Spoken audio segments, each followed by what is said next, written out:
Christopher Alvin Burrell, Staff Sergeant, retired United States Army. 26 December 2007, myself and 3 other vehicles were leaving vehicle convoy in the northern side of Baghdad, going into run a mission into the heart side of Sadr City.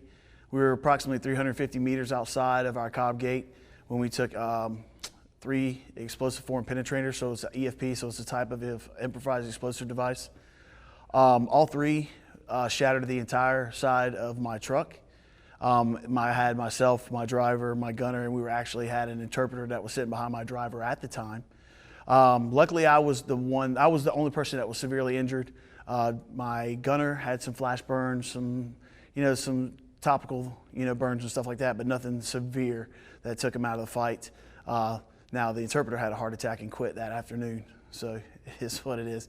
But thankfully, nobody was severely injured more than I was, so that was the main thing from that. But yeah, so we took 3 FPs at the time. I actually was trapped inside of the vehicle. We had to pull through close contact. Once we engaged, everyone got out. They had to pull me out of the truck. They had to pull me out of the rear TC side, so the rear passenger door. My door was completely welded shut and I was on fire. When they pulled me over the rear seat and they pulled me out, my left leg was actually, from the knee down, was actually still in the floorboard and on fire with boot attached and everything. The team quickly reacted.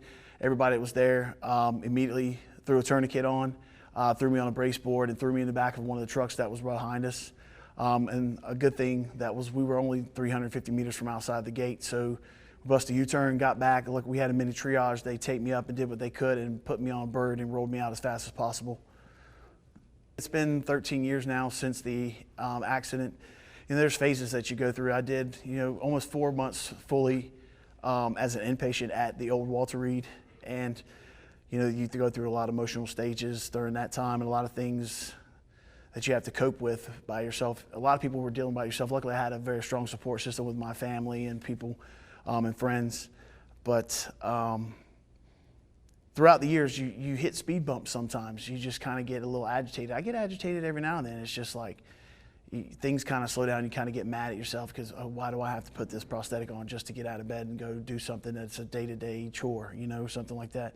But the best thing you can do is try to stay positive and just endure the fight and just try to push through it, because the best way to stay, I try to stay humorous with it, with positive, because if not, it's just going to eat alive at you and you just can't do it.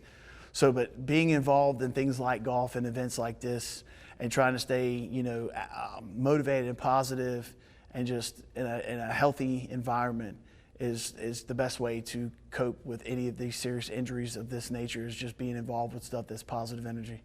While I was at Walter Reed, I got involved with a nonprofit organization that started teaching individuals how to adjust their lifestyle and new golf swing, or some people that have never even used golf at all, use it as a soothing tool, and then actually liked the sport and got fully involved. But there's a transition of relearning how to adjust your body, weight, swing, and all that. But golf is a positive note. Even if you got there and play the horrible game you've ever played, and you can come out shooting a 130 and just be mad at the world, but you got to think at the end of the day, you're still on the golf course and you're not at work. So I take that as a thumbs up any day of the week. There's some people here I haven't seen in probably almost a decade. Then you get to meet amazing new people. Get some tips. Everyone's got their own golf swing, and everybody tweaks and turns their body differently to conform to their injury, but you can always learn something from someone else.